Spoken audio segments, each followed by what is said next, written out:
You think you're enjoying a relaxing holiday in a beautiful setting, perhaps a once-in-a-lifetime trip, but then something goes disastrously wrong. Jesus Christ, we must not critical. People were throwing toilet rolls at us and saying, "Here, you'll need this. This is the island of hell." As I got behind the tree, I mean, I've never felt anything like it. This is a big tree and it just shook the amount of times it just got hit. So at this point here, I just thought they're definitely shooting at us. To sit here and say I thought I was going to die, those words do sound more over the top, but you do think it. You do stand there and you do think, this is it.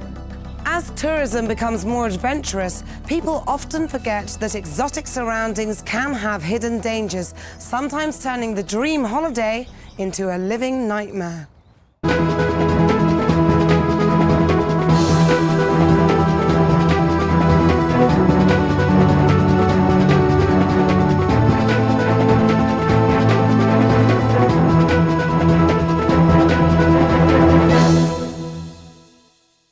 These days, it has become increasingly popular to get married in exotic locations.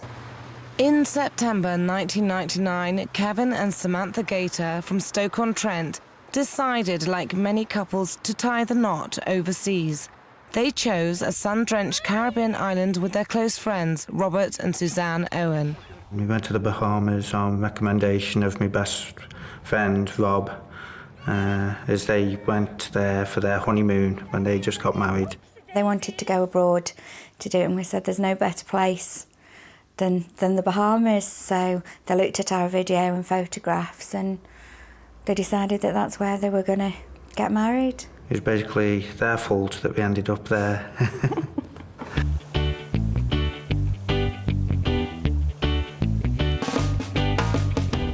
On arrival, the weather and location were as perfect as they had imagined.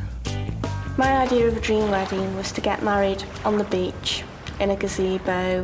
It was a fairy tale wedding, and that's what I wanted, and that's what I was hoping to have.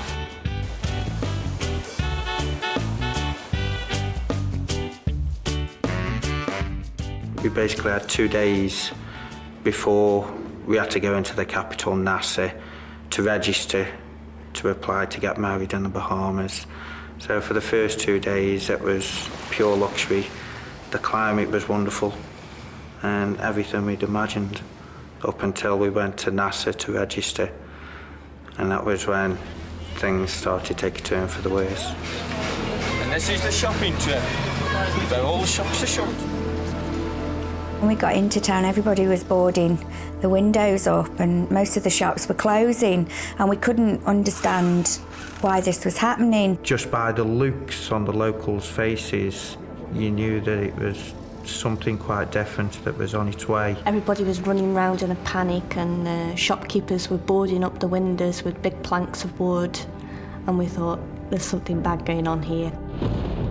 They were alarmed to discover that a hurricane named Floyd was heading for the island. It was a Category 4 storm, producing winds up to 145 miles per hour. Such forces could result in mass destruction, injuries, and death. Our next priority was to get back to the hotel and find out what we'd got to do. And once we got there, reception was absolutely chaos. It was pandemonium. Everybody's trying to check out of the hotel. Every phone was in use trying to book a flight to leave the island. The only thought that most people had in their mind was obviously to leave, and that option was only really came to American citizens, as there were a lot of flights going out to America. British citizen, you've got no chance. You're here for the duration. Followed all instructions to put all belongings in the bath, which for some reason they said was the safest place for all belongings. Taking all the cabinets apart, i.e. the drawers on the floor, the television face down. Once we'd done all the instructions that the hotel had told us to do, there was nothing we could do. Macho man. I think we just went out and went on the beach or sunbathed. It was literally the lull before the storm. The situation was out of their hands. The resort was almost deserted, except for them. My main concern was I've got to phone home and let everybody know that we're okay. But Kev was like, no, we mustn't phone home because they might not even know about it, and then you're going to worry them unnecessarily. And you can see the size of it. It has been called over the past 24 hours a monster of a storm, over 600 miles in diameter. You want to compare that to a state, you can just compare it to Florida. They're reckoning on this being one of the largest hurricanes in 100 years to hit the island, so judging by past ones, they were small in comparison to what was about to become. And all these rooms here have all been evacuated from the front. It was roughly about 6 or 7 p.m. that evening. Me and Rob went down to the beachfront, and you could just feel the gust of wind coming. As you can see, there's no one around, nobody doing anything. It's still 12 hours away from the hurricane, and the place is deserted. Didn't say a lot to one another. We just looked around and tried to take in, this is paradise. What are we going to re-emerge to if the evacuation comes and the next time we see daylight? Okay, see you inside, eh? Nothing could prepare them for what they were about to encounter, as the eye of the storm was headed straight for their island.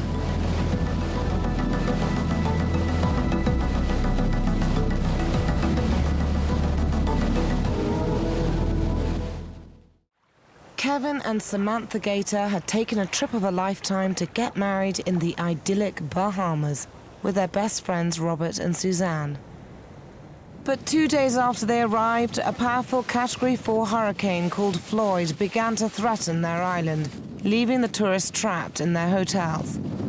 The place was eerily quiet.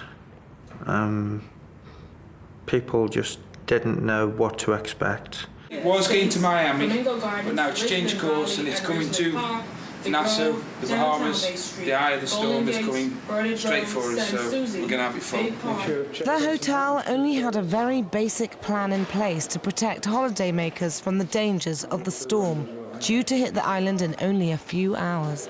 The reality for me didn't sink in until the entertainment stopped at 11 o'clock dead and the evacuation notice came. We'd got to go to the ballroom. They told us to go back to a room, grab some essentials, and it was then that I thought, oh no, and I was physically sick. It made me feel so bad. It was then that the reality sunk in. The waves have just been coming over. They are coming. Things obviously got worse outside. You could hear the wind actually rattling the shutters that were up to the window. The room was lit up for a few hours, but then the electric went. It was dark. And at one point there was a lantern hanging outside and you could hear it swinging from side to side, and that's when it really got kind of quite spooky, quite frightening. It was creaking constantly with the wind. And it was like something you'd expect to hear in a horror film. You couldn't actually see what was going on, you could just hear it, and sometimes sound is a lot more frightening than actually seeing what's going on. So that for me was the point where it was the point of no return, where it was frightening, where I felt scared and where I felt, what is going on? Would we and when would we sort of get out, and what would it be like once we were out?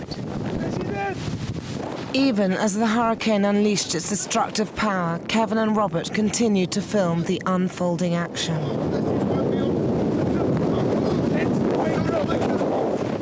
If you did venture downstairs, you could just see palm trees at a 45-degree angle through the ferocity of the winds. I went out again with my trusty camcorder to try and get some of this history, and I really struggled to stay on my feet. I'm being sheltered by the building here. And it just proves that we weren't standing in the open, we were more or less against the building, and the power of it was absolutely tremendous. The hurricane raged all night, with winds reaching over 100 miles per hour. Next day, the eye of the storm passed overhead, but Floyd wasn't finished yet. The worst was still to come, as the tail end of any hurricane can unleash a more destructive power.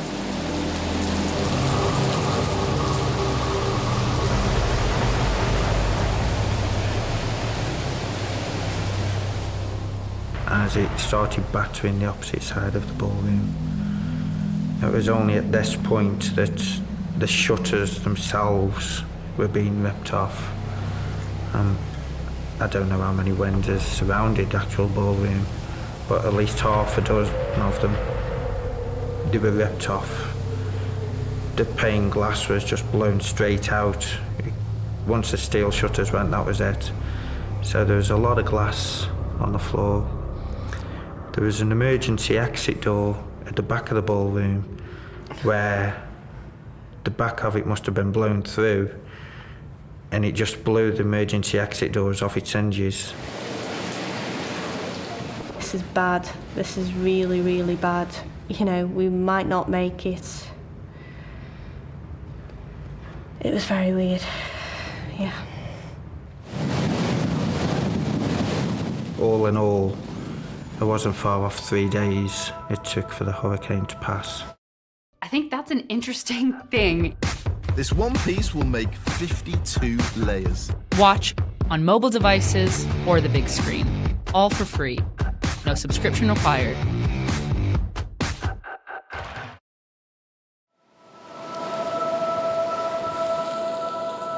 On the morning of the third day, residents awoke to a scene of utter devastation. Hurricane Floyd had caused over £1 billion worth of damage and the biggest evacuation in the history of the US coastline.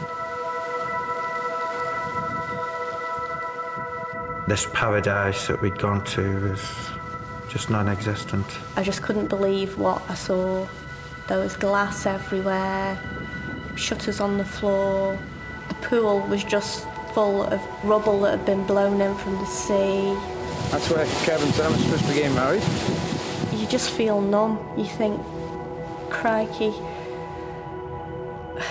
how have we come out of it alive? The day after. Don't lie. Terrible. What do you reckon, Sam? Oh, yeah.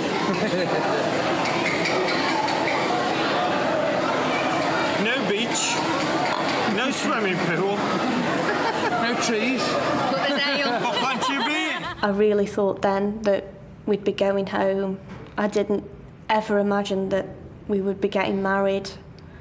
And I just thought, all that planning, and for what?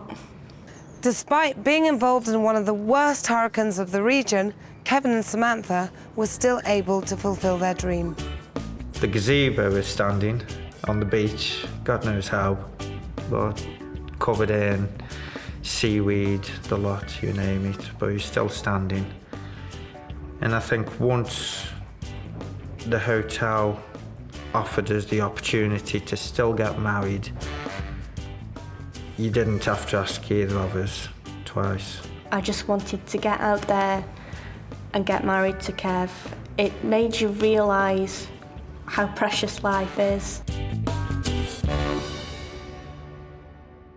Over 800,000 Britons booked a cruise holiday in 2002 alone.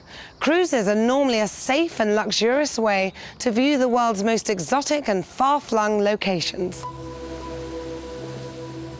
For David Thompson, a former lifeboat man, a cruise up the Malaysian coastline with his partner Penny was to be a leisurely way to see Southeast Asia.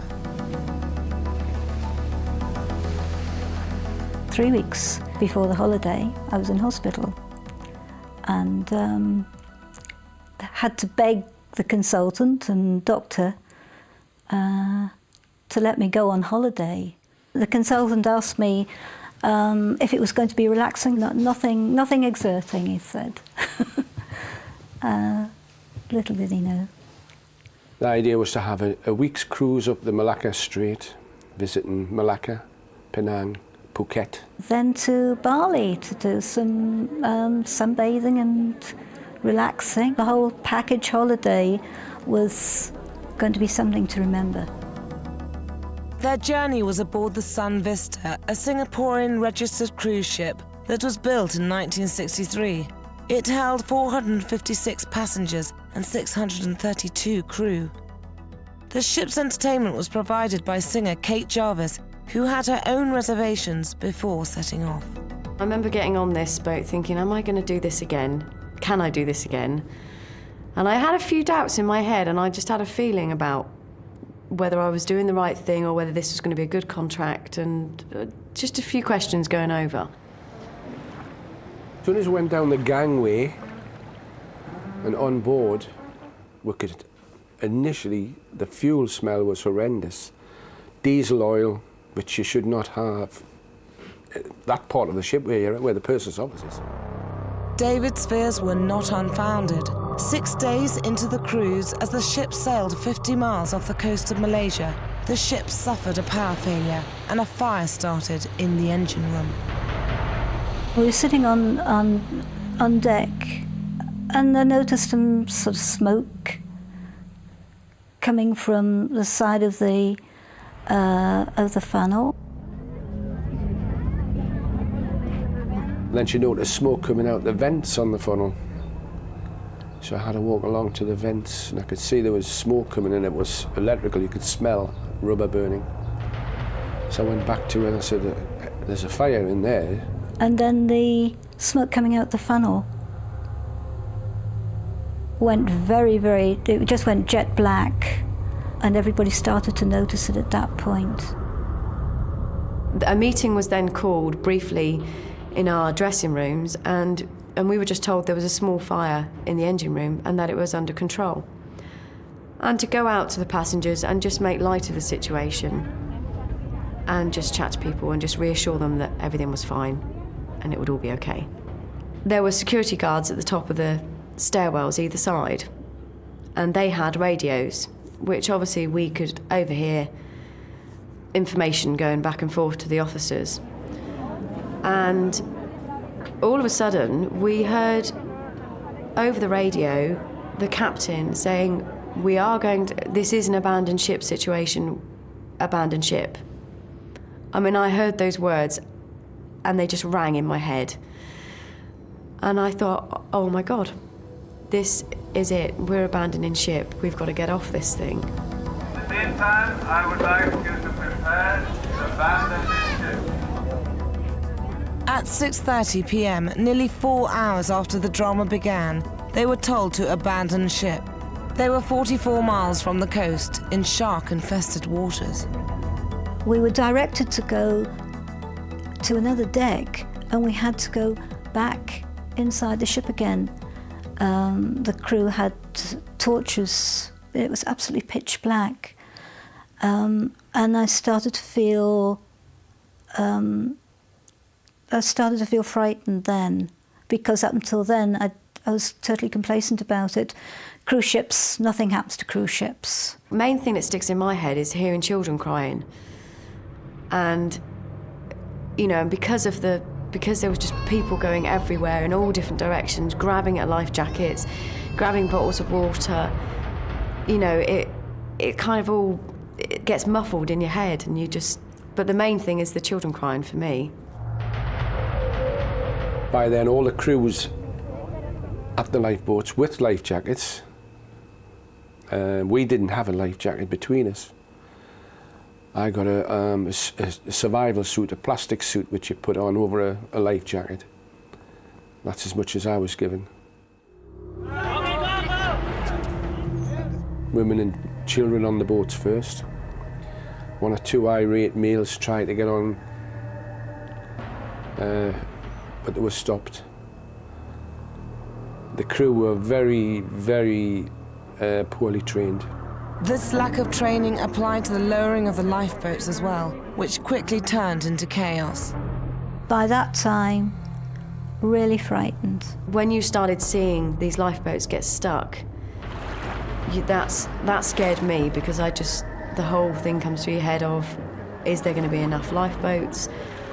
You know, is everybody going to get off safely? It was horrendous. I thought, if we're going to go down, that's when it was going to happen. It's a long way to go from a lifeboat, from the ship's lifeboat deck down to the sea. There was a handful of us that were beginning to think, you know, what are we going to do? We're not going to get off this ship. And we thought, if we're going to have to jump, we're going to have to. So we threw the rope ladder over, and it fell into the sea. It wasn't even connected to the ship. were still drifting beside the ship when 3 of their crew members jumped over the side. They jumped off the ship into the water. I don't think they realised it was shark infested, otherwise they wouldn't have done that. It sounds dramatic to sort of... I mean, it is dramatic, but to sit here and say I thought I was going to die, those words do sound more over the top, but you do think it. You do stand there and you do think, this is it. I can't... It's the most scary point probably in my life that hopefully I won't ever feel again. As night fell, the Sun Vista finally sank at 1:20 in the morning. The passengers floated at sea for nearly 6 hours before being rescued. It was a really, really eerie situation once we were in the life rafts. There was a dead silence and pitch black, and people were calm, and there was no... You couldn't hear any children crying. You could just hear the real slight murmur of just people talking. I know that I kept sitting there picturing... It was weird things, picturing like photographs of my family on my cabin wall burning and things like that, and it really... It's bizarre what pictures you get in your head of what's going on in a little space where I had set up home. An inquiry into the incident revealed a catalogue of errors affecting all parts of the ship. Although everyone survived the sinking, a disaster like this cannot easily be forgotten. I don't think there's a day or that something doesn't go through my mind that reminds me of it, or I remember something that I'd lost. The ship is still in the Malacca Strait. It still has all our money and all our papers and all our clothes still on board. Bit rotten now, like, but 4 years later on, it's to be expected. When booking a package holiday, travellers expect to be put in the safe hands of the tour operator. But for Marjorie White, a 2-week vacation on the island of San Andres turned into a nightmare. I expected a Caribbean island. That's what I expected. And what I got was hell. Package holidays are still a popular way to enjoy a trip abroad. More than 20,000 Britons put their trust in the hands of the tour operator. For a group of British holidaymakers who travelled to a new holiday island called San Andres, their faith in the operator was tested to the limit. The description in the brochure was white sands, palm trees, blue seas, a tropical paradise, a place that you would remember for the rest of your life.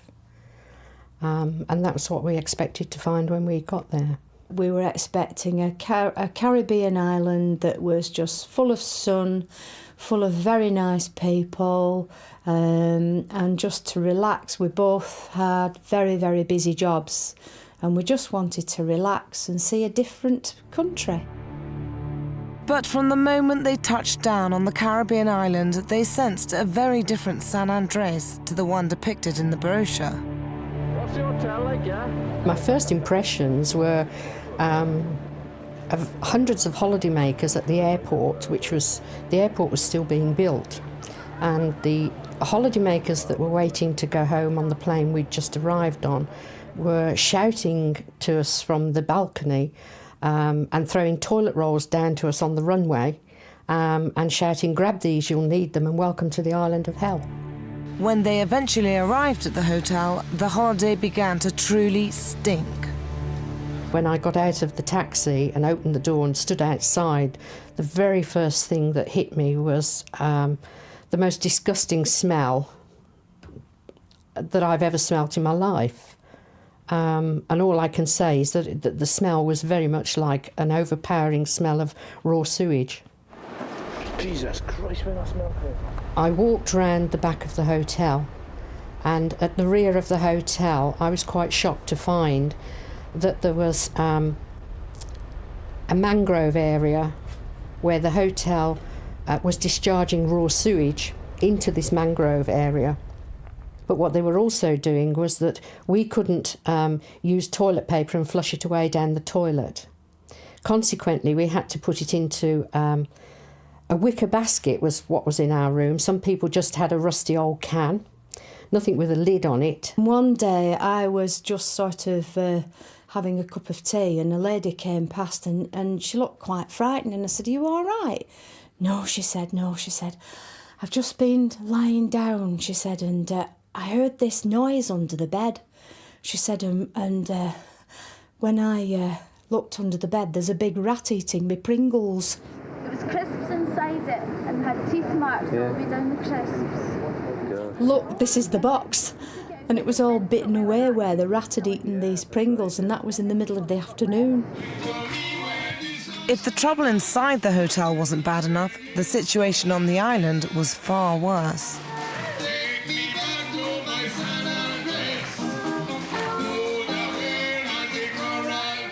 The noise outside the hotel, you would have music inside the hotel and around the complex playing very, very loud all day long. Just look how many people are actually listening to this. Nobody. 10:05 in the morning. Can you hear the racket outside? This starts about 10 to 10 in the morning and goes on until about 5 the following morning. This is 3:10 in the morning. This is not unusual by any stretch of the imagination. 50 or 60 yards away from my hotel room, drugs were dealt day and night, and I saw that every day and virtually all day when I was back in the hotel room with my husband. There was also outside the hotel reception a big van which had prostitutes in it, and I walked by with my husband and this big man came up to him and said, "You want a nice girl?" I said, "He's got one, thank you very much." And they were just openly flouting prostitutes, drugs, you name it, it was there, wacky-backy the lot. The whole of the beach would be littered in hypodermic needles. We saw many mornings someone raking all the needles into a pile and then digging holes in the sand and burying the needles and covering them over. There were also a lot of wild dogs and dog excrement all over the beach. But you could openly buy any drug that you wanted for a few pence outside the hotel. Their first thoughts were to leave the island as soon as possible. But to their horror, there was just one flight to Britain that week, which was already fully booked. The hotel residents were beginning to fall seriously ill, including both Brenda's and Marjorie's husbands. I witnessed people walking around with drips in their arms. The rep that we went to complain and to ask why everybody was so ill just sat there, looked very stern at me and said, "Well, everybody is ill in this hotel." And I said, "You're aware that everybody is ill in this hotel?" And she said, "Well, everybody in this hotel's got dysentery." The food in the restaurant was the main cause of the problem. The open swamp at the back with the raw sewage, all the flies that were going on that were coming into the restaurant and into the kitchens, which were both open plan. So any food, and bear in mind we were all inclusive buffet style food, all the food was left uncovered. All the salads uncovered. Top bar where they do the cooking. Bottom bar where they do the cooking. Bread all open, covered in flies. The bread had a sugar coating on the top of it, which was quite attractive to flies. You would put your hand on the bread to cut it and it would be just swarming. I don't mean 1 or 2 flies, I'm talking hundreds of flies. And it wasn't just on the bread, it was all over the rest of the food. My main focus was to make sure that my husband stayed alive, because at one point I thought he was going home next to me in a box. I can remember sitting on the bed holding my husband's hand, just thinking to myself, I'm not going to get off this island alive. Brenda believes that around 300 people were ill during her 2-week stay at the hotel. She claimed there was a queue of 50 people getting medical attention every day. When Brenda returned home, she decided to take action. She tracked down 115 other holidaymakers who'd visited San Andreas and found out that some of the scenes she witnessed confirmed her worst fears about their holiday. People were saying, I've got salmonella. Someone else said to me, I've been diagnosed with cholera. Someone else said to me, I've got amoebic dysentery. And the list went on and on and on. And in total, there were 9 diseases that people had come back with from that holiday, from staying at that hotel. Brenda spearheaded a successful group case against the tour operator First Choice, the first of its kind which was settled out of court. She also set up a campaign group called Holiday Travel Watch, which she still runs today. The British tour operators no longer sell packages to San André, which is little comfort to those who have experienced the horrors firsthand. It took me a long time to be able to book another holiday with a tour operator. I think it was 4 years after that holiday before I had the courage to actually go into a travel agent's and pick up a brochure and think about going abroad again. I expected a Caribbean island. That's what I expected. And what I got was hell. For the go-getting tourist, operators often provide more adventurous activities, but they can come with hidden dangers. The town of Interlaken in the Swiss Alps is a popular destination for a new excursion called canyoning. Included as part of tour packages, it attracts young travellers from around the world looking for a more thrilling holiday. What canyoning basically is, it's whitewater rafting without the raft. You've basically got a wetsuit on, a life jacket, helmets, and you're basically negotiating rapids. Yeah, definitely adventure sport. You basically go down a canyon, so you're using your body to, manoeuvre, over the waterfalls down an abseil and jump into potholes and things like that. So it's quite exciting. On July the 27th, 1999, Kelly Brakovich and John Hulks, along with 45 tourists, took the plunge. But the weather was rapidly changing. A thunderstorm began to form a dam upriver, threatening to burst and trigger a flash flood further down the course. The conditions of the river when we first jumped in, it was raining a bit. It was still very overcast and that. And everything looked okay, and I thought, okay, we're here now, and I think that was, the nerves were sort of starting to settle a bit. The tourists were split into 4 groups. Kelly and John were in the primary group, entering the water first. The other 3 groups entered at staggered intervals behind them. But about an hour after Kelly and John started the 400-metre course, the dam burst and a 6-foot wall of water and debris hurtled towards the tourists. Groups 1 and 4 were in wider and safer sections of the gorge, but groups 2 and 3 were mid-course and in serious danger of being swept away and drowned. Mikey, our guide who was on our side, he's looking upstream and I'm looking straight ahead. He's just yelled, "Get out of the water." And at that, it was just like this, it was like clear this side, and that was just like brown debris. I don't know how to explain it, like a big, huge wave of water. It just hit Nigel, who was in front of us, and just took him straight in front of me, just gone. Meanwhile, John was about to walk through a waterfall when he heard the water racing towards him. He knew he was in trouble. There was a guide to meet us on the other side of that. She grabs your hand, and then when the water hit, we heard the water coming, it was like a fear on her face that I haven't seen from anybody. And she goes, grab my hand, and I held a monkey grip on her hand, and basically the water just tore us apart. So I went one way and she went the other way. Those who couldn't escape the deadly wall of water would surely perish, but survivors from Kelly and John's group could do nothing to help. I stopped and turned around to look back at the river, and at that all we saw was, because we all had yellow helmets on, all I saw was like helmets, like obviously people floating past from up the top of the streams.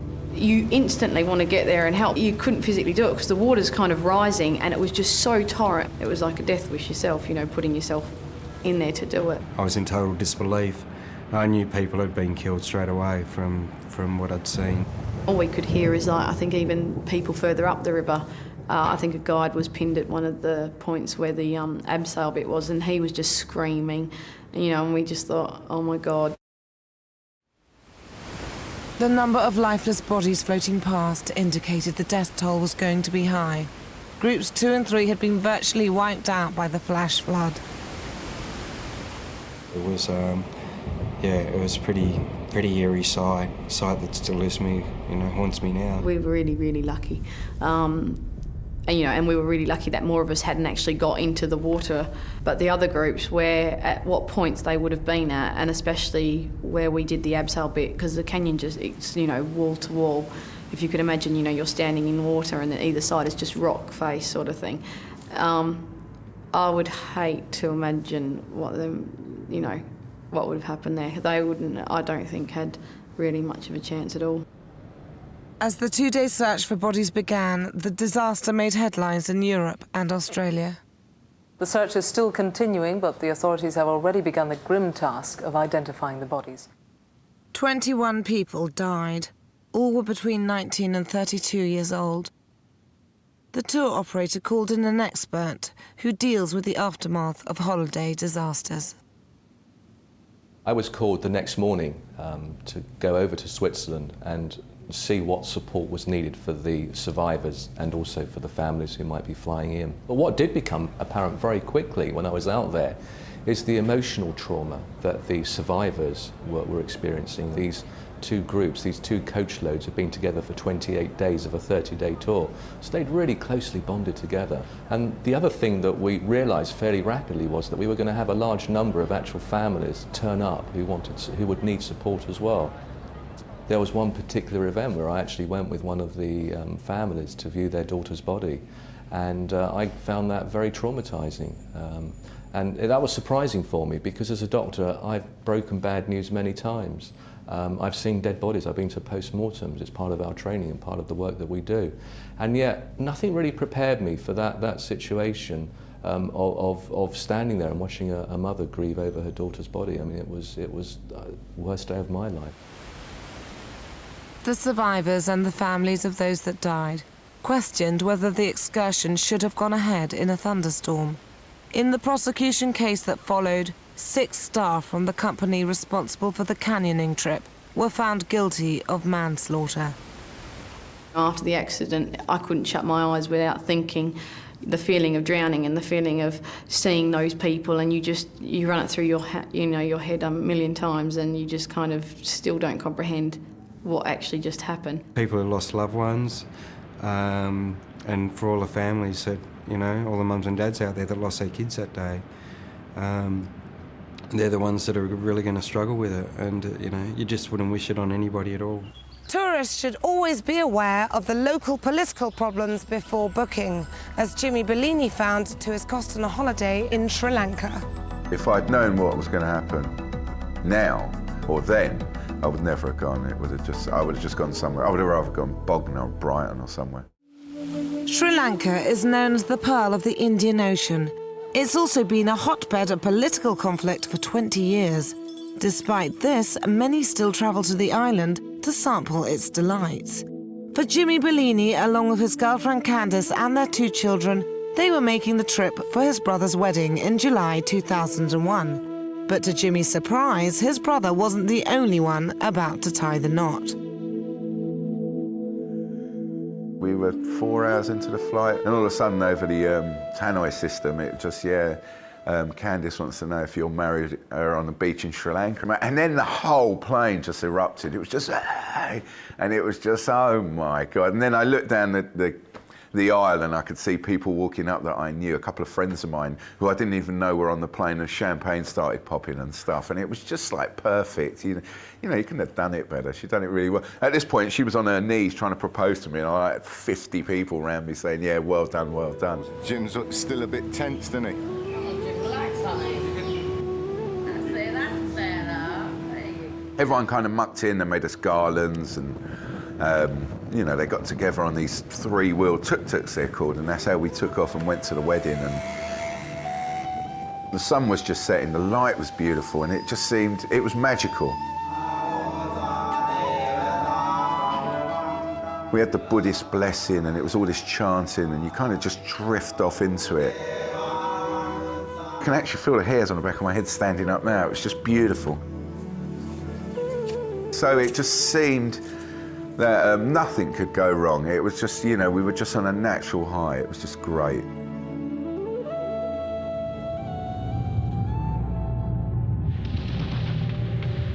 But Jimmy hadn't accounted for the infamous Tamil tigers, who were about to leave their own mark on his holiday.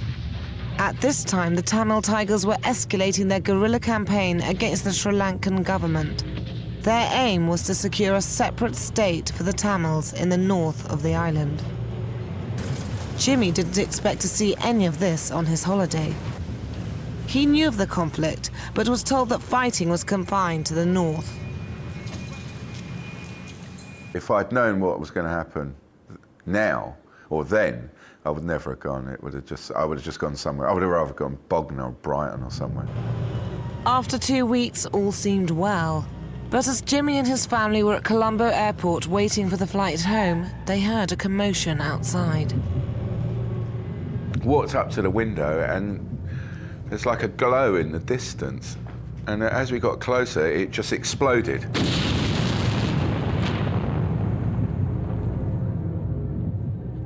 It was just like this huge fireball.